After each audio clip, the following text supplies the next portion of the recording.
কাঙালের কথা বাসি হইলেই ফলে। আমি 5ই আগস্ট থেকে যা যা বলছিলাম ঠিক তাই ঘটতেছে। আমি কি বলছিলাম? 1 নাম্বার, ছাত্র উপদেষ্টা নেওয়াটা ভালো কাজ হয়েছে, আরো বেশি নেওয়া উচিত ছিল।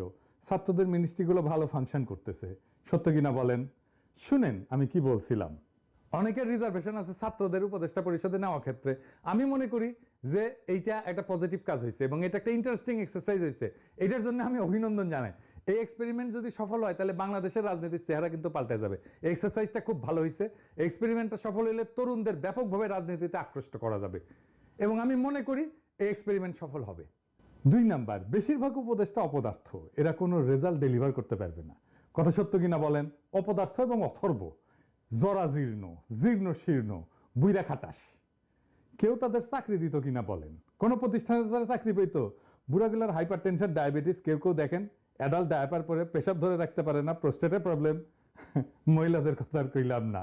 যাই হোক, 3 নাম্বার, অস্বচ্ছ প্রক্রিয়া, ব্যক্তিগত পছন্দ অপছন্দের উপর ভিত্তি কইরা উপদেষ্টা পরিষদ গঠিত হয়েছে এবং যে সমস্ত নিয়োগগুলো হইতেছে সেগুলো তাই। আমি আর কইলাম না, নাম ধইরা তিক্ততা তৈরি করতেছি না, আর অনেক তিক্ততা তৈরি করছি, আর করব না। 4 নাম্বার, সুপ্প একটা সমস্যা, এটা না সরাইলে ঝামেলা হবে। ছাত্ররা কলে বুঝছে পরে ওয়াকার একটা ঝামেলা, সে বিকল্প ক্ষমতা কেন্দ্র তৈরি করতেছে। আপনি তো দেখছেন স্বামীও এটা নিয়ে লিখছে। আগে কলে আমি যখন কইছিলাম তখন স্বামী আমার উল্টা লিখছিল, দেখেছেন? 6 নাম্বার, আমি বলছিলাম এই সরকার জনপ্রিয়তা হারাইবে, হারাইছে, হারাইতেছে। 7 নাম্বার, আমি বলছিলাম ছাত্ররা জনপ্রিয়তা হারাইবে, হইছে। 8 নাম্বার, আমি বলছিলাম আওয়ামী লীগ ফিরে আসার চেষ্টা করবে, নানা জায়গায় ঝামেলা করবে, করছে। এর কারণ কি? কারণ হইতেছে বিপ্লব ওই প্রথম দিনেই বেহাত হয়ে গেছে। বিড়াল মারতে হয় প্রথম রাতেই। আর এই বেহাত করার 2 কারিগর হইতেছে ওয়াকার আর আসিফ নজরুল। ওয়াকার তো বিপ্লবের স্টেক হোল্ডার না, কিন্তু আসিফ নজরুল নিজের হাতে পুরো জিনিসটা ধ্বংস করে দিছে, মনের মাধুরী মিশায় ধ্বংস করেছে আর কি।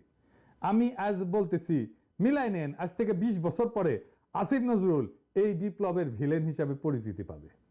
আজকে সেজন্য সিল মারলাম না, আপনারা মাইরা নিয়েন 20 বছর পরে। সিলটা সেদিনই মাইরেন। আসিফ নজরুল পুরা বিজয়টাকে বাঙ্গু এলিটদের হাতে তুলে দিছে, তার প্রিয় প্রথম আলো, ডেইলি স্টার এই গ্রুপের কাছে। তাই বশিরেরা উপদেষ্টা হয়, যারে daily star business person of the year পুরস্কার দেয়। ফারুকি, যারে নিয়ে প্রথম আলো কয়েকদিন আগে একটা বিশাল স্টোরি ফান্দে উপদেষ্টা হওয়ার আগে, এটা দেখানোর জন্য যে সে এই কালচারাল এরিয়া কন্ট্রোল করে। এখানে কালচারাল এরিয়ায় যারা শেঠ তারা সব তার ভাই বেড়াদার, এবং ভাই বেড়াদার বলে একটা গ্রুপ আছে, সেটা ফারুকির গ্রুপের ওই সোবিয়াল গ্রুপের লোকজন যারা ফারুকির সাথে কাজ করেছিল, বুঝছাও? ফারুকিরা নিয়ে যখন চারিদিকে হাউকাউ লেগে গেছে, তখন ফারুকিরা অভিনন্দন জানায় কে কি কইতেছে তাই নিয়ে প্রথম আলো নিউজ করেছে, দেখেছাও? এত কর কইবি তো, তোর নয়া বাল গজাইছে আয়নায় তো দেখবই। কিন্তু ফারুকির নিয়োগ নিয়া জনমানুষের মনে যে বিক্ষোভ, তার নিউজ দেখেছেন প্রথম আলো, ডেইলি স্টার? কোথাও দেখেন নাই। এইভাবে আপনার কণ্ঠস্বরকে সে নাই করে দেয়, চাইপা ধরে, বুঝছাও? এটাই হইতেছে প্রথম আলো, এটাই হইতেছে ডেইলি স্টার। তারিখটা দেখান ডেইলি এডিটর সাহেব। এবার দেখেছেন তো, বুঝেছেন তো যে ফারুকির এইটা, বশিরের এটা প্রথম আলো ডেইলি স্টার গ্রুপের একটা concerted effort, very meticulous plan, বুঝছাও? তারপরে কি হয়েছে? আরো একটা কাম হয়েছে। কামটা কি? গোলাম মুর্তজা ওয়াশিংটন আর আকবর হোসেন লন্ডনে প্রেস মিনিস্টার পদে যাইতেছে, নিয়োগ পাইছে 2 ডেইলি স্টার। এখন আমার ক্ষুদ্র ভাতার ভগিনীরা কইবে যে দাদার মাথাটা গেছে, সব জায়গায় খালি ডেইলি স্টার দেখেন। গোলাম মুর্তজা না হয় ডেইলি স্টার বুঝলাম, আকবর কেমনে ডেইলি স্টার? ওই তো বিবিসি, তাই না? আমার ক্ষুদ্র ভাতা এবং ভগিনীরা, ওরা যে এই পুকুরে সাঁতার কাটে না, আমি সেই পুকুরে সিল। এই যে দেখেন, বিবিসিতে যাওয়ার আগে ওই ডেইলি স্টারে ছিল আকবর, বুঝছাও? পশ্চিমে গরুর খামারে পাছায় ছাপ্পা দিয়ে দিত, গরুর মার্কার জন্য। বাঙ্গু এলিট হইতে এলে পাছায় ডেইলি স্টার আর প্রথম আলো ছাপ্পা থাকা জরুরি। আচ্ছা, এডিটর সাহেব, এরপর থেকে যত বাঙ্গু এলিট পাইবেন না, তার পাছার ছবি যদি পান, উটি সিল মারবেন একেবারে।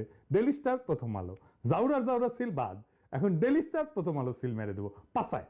আমাদের এই বিজয়ের ফল ভোগ করতেছে ডেইলি স্টারের সাংবাদিক, যেই ডেইলি স্টার ছাত্রদের দুষ্কৃতিকারী বলছিল আর তাদের নির্মূল করতে হাসিনাকে সাহায্য করবে বলছিল।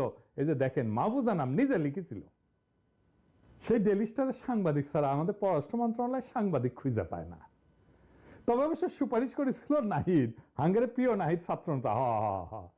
এই মাহফুজা নাম 7 সেপ্টেম্বর প্রফেসর ইউনূসের সাথে সাক্ষাৎ করে বলছিল 3 বছর পর্যন্ত প্রফেসর ইউনূস সরকারের কথা সুপারিশ করেছিল। দেখেন, প্রগতিশীল বিএনপি তো ডেইলি স্টারকে হেভি সাপোর্ট দিতেছে, তো তারে ধরে না কেন? 3 বছর থাকার সার্টিফিকেট যে দিছিল তখন ধরবে না কলে?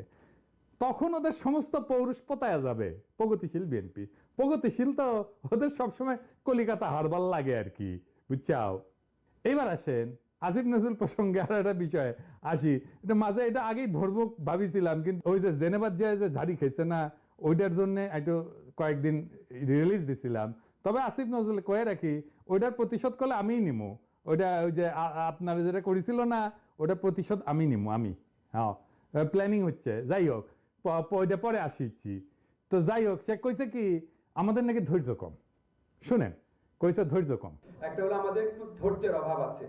আমি ফাহাম আব্দুল সালামের একটা অসাধারণ স্ট্যাটাস দেখলাম। তার স্ট্যাটাসে সে লিখেছে, দুঃসময়ে আমরা বছরের পর বছর অপেক্ষা করি, ধৈর্য ধরি। 16টা বছর এই দেশের 90% মানুষ ধৈর্য ধরে বসেছিল, কারোর মধ্যে যন্ত্রণা দেখি নাই, অনেকের মধ্যেই দেখি নাই। তো তখন এত ধৈর্য ছিল আমাদের, এত এরকম একটা ফ্যাসিস্ট রেজিমকে বছরের পর বছর আমরা ধৈর্য ধরে অপেক্ষা করলাম। এখন আমাদের একটু ধৈর্যটা একটু রাখতে হবে। আসিফ নজরুলের ভাগ্য আসলেই ভালো যে আমি উপদেষ্টাদের গালি দিব না প্রতিশ্রুতি দিছি, নাইলে এমন একটা গালি দিতাম না। আজকে গালির দুঃখে বাসায় গিয়া বালিশ বুকে চেপে কাঁদতে ওই সারাদিন। আচ্ছা বলেন তো, সে কইল ধৈর্য কম। আমরা কোন জিনিস চাইয়া অধৈর্য হয়েছি কন্ত? এই উপদেষ্টারা গালি খাইছে কি জন্যে বলেন তো? আমি কয়ে দিই, আসেন দেখি গালি খাই কি জন্যে। গালি খায় আহতদের চিকিৎসা না করা নিয়ে। আজ আহত ছাত্রদের উপর দিয়া গাড়ি চালাই দিছে স্বাস্থ্য উপদেষ্টা। শোনেন, আমার বানানো কথা না, শোনেন আহত ছাত্রের কাছেই শোনেন, উঠি ছিল, শোনেন ওর কাছেই।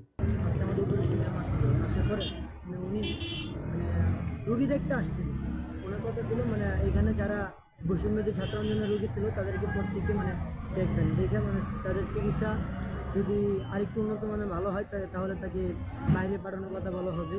আর যাদেরকে এখানে ট্রিটমেন্ট করানো যায় তাদের এখানে একটু ভালোভাবে মানে ডাক্তার করে মানে চিকিৎসাটা করবে। কিন্তু সেই ক্ষেত্রে মানে উনি আসার পরে উনি মানে আপনার 5 থেকে 6 জন রুগী দেখছে। রুগী দেখার পরে উনি চলে যাইতেছেন। আর মানে উনি আসছেন আপনার এই চারতলায় কেজুয়াল মানে চারতলায় আসছেন। চারতলায় আমাদের এই রুগী দেখতে আসছেন। 3 তলায় আমাদের বৈষম্যদের ছাত্র আন্দোলন রুগী আসছিলেন, ওই ফ্লোরেও যাওয়া হয়নি। তারপরে আমরা আছে চলে যেতেছি। তারপরে আমরা কয়েকজন মিলে নিচে নামছি মানে তার সাথে কথা বলার জন্য। তো ম্যাম আপনি আসছেন, আসার পরে আপনি 4-5 জন রুগী থেকে চলে যেতেছেন, তাহলে আমরা কি করছি? আমরা তো বৈষম্যদের ছাত্র আন্দোলন। আচ্ছা আমি আপনার যে একটা জিনিস দেখি, যে আমার হাত, এই হাতটা আমার এখনো মুভমেন্ট হয় না। আমার হাতে মানে এই ভিতরে যা মানে আঙ্গুলগুলো সব একবারে মানে ফুটে গেছে, ভিতরে হাড়গুলো মানে ভিতরে সব ফুটে গেছে। পরে মানে ওনার কাছে যাওয়ার পরে মানে উনি আমাদেরকে কোনো ভাবতে দিল না, উনি চলে গেছেন। তারপরে আমরা বাধ্য হয়ে ওনার গাড়ি আটকানোর চেষ্টা করছি। গাড়ি আটকানোর চেষ্টা কেন করলাম? তাহলে আমাদের 3 জনকে গাড়ি চাপা দিচ্ছে। আমার গাড়ি চাপা দিয়ে আমার একবারে এই গলায় গাড়ির চাকরি নিয়ে আসছে। আরেক ভাইয়ের আহত ভাই, ওনার পায়ে গুলি লাগছে, ওই ভাইয়ের পায়ে গাড়ি তুলে দিচ্ছে। আরে মানে এরকম আমাদের 3 জনকে এরকমটা করা হয়েছে। কিন্তু আসলে আমরা তো বৈষম্য বিরোধী ছাত্র আন্দোলনে আহত হয়েছি, মানে উনি তো আমাদেরকে কোনো পাত্তা দেয়নি। মানে আমরা মনে করেন রাস্তা যে ফুটপাতে মানে মানুষ যেরকম ব্যবহার করেছে, আমরা তার কাছ থেকে একই ব্যবহারটা পাইছি। দেখেন ওর হাতের কি অবস্থা হয়েছে গুলি খেয়ে। দেখেন আর কি জন্য রাগি, আর কি জন্য গালাগালি করিয়ে গেলে। এই যে চামে কাটা মজুমদারদের দিয়ে জনপ্রশাসন চালায়, তাই না? চামে কাটা মজুমদাররা কে নিছে উপদেষ্টা পরিষদ? ওক নাও লাগবে কে? এই বুড়া খাটাস গুলারে মন্ত্রিসভায় আনা, এটা নিয়ে গেলে, তাই না? আর পিছে মুজিবের ছবি লাগা অফিস করা, প্রত্যেকটা তো করিচ্ছে। আজিম নজরুল নিজেও করিছে। আজিম নজরুলের সমালোচনা করছে ওই যে জামিল রে শিল্পকলা একাডেমির ডিরেক্টর বানাইছে সেই জন্যে। এর ধৈর্য ধরার কি আছে? ওটা একটা কাম করে, আমরা প্রতিক্রিয়া দেখাই। তো প্রথম আলো ডেইলি স্টারের কাছে পাশা বর্গা দেয়, সেই জন্য গালাগালি করি। জামিল আহমদকে শিল্পকলা বসাইছে, ওটা সরায়নি। প্রথম আলো ডেইলি স্টারের সুপারিশে ফারুকি আর বসিদে উপদেষ্টা বানাইছে, গালি খাচ্ছে। আর কি বলছি যে আপনারা কোনো স্টেক হোল্ডারদের সাথে কথা বলেন না, আমরা সাহায্য করতে চাইলেও সেটা নেন না। এই তো মানে যে কোনো সরকার চালাইতে হলে তো স্টেক হোল্ডারদের সাথে কথা বলতে হয়। এটা শুধু অন্তর্বর্তীকালীন সরকার না, বা আমরা বিপ্লবের সাথে ছিলাম সেই জন্য না, যে কোনো সরকারকে স্টেক হোল্ডারদের সাথে কথা বলতে হয়। এটা সরকার চালানোর একটা বেসিক ফাংশন। আর কিছু নিয়ে বলছি, কই আমরা ধৈর্য হারা হইলাম? আপনারা একটা ফাউল করেন আর আমরা প্রতিক্রিয়া দেখাই। এখনই হাসিনা স্টাইল শিখে গেছে, দেখেছেন? আর ফার্ম আমাকে কইছে এক্সপেকটেশন কমাইতে হবে। আপনি একটার পর একটা গণবিরোধী সিদ্ধান্ত নেবেন, আর কিছু কওয়া যাবে না। কি মজা! আবার দেখেন কি করছে, অভিযোগ করিচ্ছে হাসিনার দুঃশাসন নিয়ে কোনো কথা নাই সোশ্যাল মিডিয়াতে। শুনেন, আপনারা বিভিন্ন সামাজিক যোগাযোগ মাধ্যমে দেখবেন শেখ হাসিনার দুঃসময়, অত্যাচার, গণহত্যা নিয়ে কোনো কথা নাই। কথা হচ্ছে এই সরকারের উপদেষ্টা কি করছে, হাসনাত কি করছে, নাহিদ কি করছে, আসিফ নজরুল কি করছে, সারাটা সময় এটা নিয়ে ব্যস্ত। গালি না দিয়া থাকতে পারলাম না। সরকারে কি মিয়া আছে না? সোশ্যাল মিডিয়া দিয়ে তাকে থাকেন কে? রাষ্ট্রটা তো হাতে দিয়ে দিছি, এই রাষ্ট্রের রিসোর্স নিয়ে বৈশা আপনারা পাবেন, আর আমরা ঘরের খেয়ে বনের মোস্তারে সোশ্যাল মিডিয়া আপনাকে কামলা খাটবো। তো মিয়া আপনাদের ধ্বজভঙ্গ তো বিয়া বসেছিলেন কেন?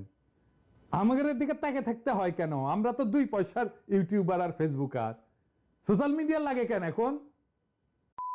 হইলে তো ডেইলি স্টার লাগে, প্রথম আলো লাগে, সুশীল লাগে, আর সোশ্যাল মিডিয়াতে তখন হাঙ্গারে লাগে না? বাহ কি মজা! হাতে তো আর্মি দিছি, পুলিশ দিছি, প্রশাসন দিছি, আন্তর্জাতিকভাবে গ্রহণযোগ্য একটা নেতাও দিছি। হাসিনারে লাথি মেরে ভেগা পাছার নিচে তো চেয়ার দিছি নাকি? এক ডাকে হাজির হবে এরকম কয়েক লাখ আগুনের মতো পোলা পানো দিছি। তাও আপনার সোনাবাগি খারায় না কে? হ্যাঁ, প্রথম আলো ডেইলি স্টারের যে গোয়াতে দেন ওটা থেকে সার্ভিস নিতে পারেন না? এখন সোশ্যাল মিডিয়া লাগে, এখন ধরছেন মিয়া। হ্যাঁ, কিন্তু গোয়াটা ঠিকই দিবেন প্রথম আলো ডেইলি স্টারে। আরে বেটা নিজেরে জিগা কেন পাবলিক সে 5ই আগস্টের পর থেকে একটা দিনও ভরসা রাখতে পারছে না তোদের উপরে? সকালে এক দুশ্চিন্তা তো রাতে আর এক দুশ্চিন্তা। আমাদের কি করা উচিত? আমরা তো বছরের পর বছর এই ফ্যাসিবাদের নিপীড়নে নিষ্পেষিত হয়েছি, দেশ ছাড়া হয়েছি। আমাদের তো তোদের বাসায় নাকে তেল দিয়ে ঘুমানোর কথা ছিল, অথচ বিজয়ের আনন্দটা পর্যন্ত আজ পর্যন্ত উপভোগ করতে পারলাম না। আমরা তো তোদের পাশেই ছিলাম, আছি তো এখনো। মাইরা কেইটা তামা কইরা ফেলার কথা না? আওয়ামী লীগ রে শিকড় শুদ্ধ ফ্যাসিবাদের বিষ বৃক্ষ উপরে ফেলার কথা না? তোর যা করার সেটা না কইরা রাত বিরাত ওই মতির দণ্ডে তেল মালিশ করতে যাস কে? দেশে কি যোগ্য লোকের আকাল পড়িছে কেন? তোদের বাইসা মতির ভাতারদের তুলে আনতে হইতেছে। কে চালাইতেছে তোদের? চালাইতেছে কে তোদের? এটা বলতে হবে তো। দুনিয়ার যত ঘাটের মরা, যত বুইরা কাটাস, সেগুলো তুলে আনতেছিস আর উপদেষ্টা বানাইতেছিস। তোকে দিয়ে কাম কি? আমাকে রে তোদের বসানো হইতেছে বালের চামড়া ছিলার জন্য। তোরা আসিস কেমনে 72-এর সংবিধান বানাও, মুক্তিযুদ্ধের চেতনা বানাবো, কোন ফাঁক দিয়া 7 রং ঢুকাবো, আবার কেমনে আবার 71-এর চেতনা ব্যবসা চালু করবি সেই তালে। হাসিনারে কাউন্ট করি নাই, মোদিরে গোনায় ধরি নাই, জান লড়াই যুদ্ধ করছি। দিন রাত মানি নাই, পরিবার মানি নাই, দেশ মানি নাই, চইলা গেছি, ছাইরা দিছি দেশ ছাইরা রিফিউজি হয়েছি। বাচ্চারা যখন কাতারে কাতারে জীবন দিছে না, তখনই নিজের জীবনটা দিয়ে দিছিলাম। এটা এক্সটেনশন লাইফ চলতেছে, জয় দিন চলে। জানের মায়া কলের নাই আমার। আমি এখন জানতো মারা, আমার মতো এরকম প্রচুর জ্যান্ত মরা আছে, জীবন দিয়া দিতে এক মুহূর্ত ভাববো না। আমার মতো এরকম হাজারো পিনাকি আছে যারা বুকের ভিতরে আগুন জ্বালায় রাখছে। শত শহীদের রক্তের বিনিময়ে পাওয়া বিপ্লব যদি ধ্বংস হয় না, শহীদের রক্তের কসম বুকে মাইন বান্দা আমি অন্তত একটা উপদেষ্টার গায়ের উপরে ঝাঁপায় পড়বো, জয় বাংলা করে দেব নিজের সাথে তোদের। বাকিগুলারে আপনারা দেখে নিয়েন, আর তাদের দেখার জন্য অন্য লোক আছে। এলিটদের জাউরামো বাংলাদেশে চিরতরে বন্ধ করতে হইলে এই ছাড়ার কোনো উপায় নাই। তবে ঝাঁপায় পড়ার আগে আকাশ বাতাস বিদীর্ণ কইরা স্লোগান দিবেন কলে, ইনকিলাব জিন্দাবাদ।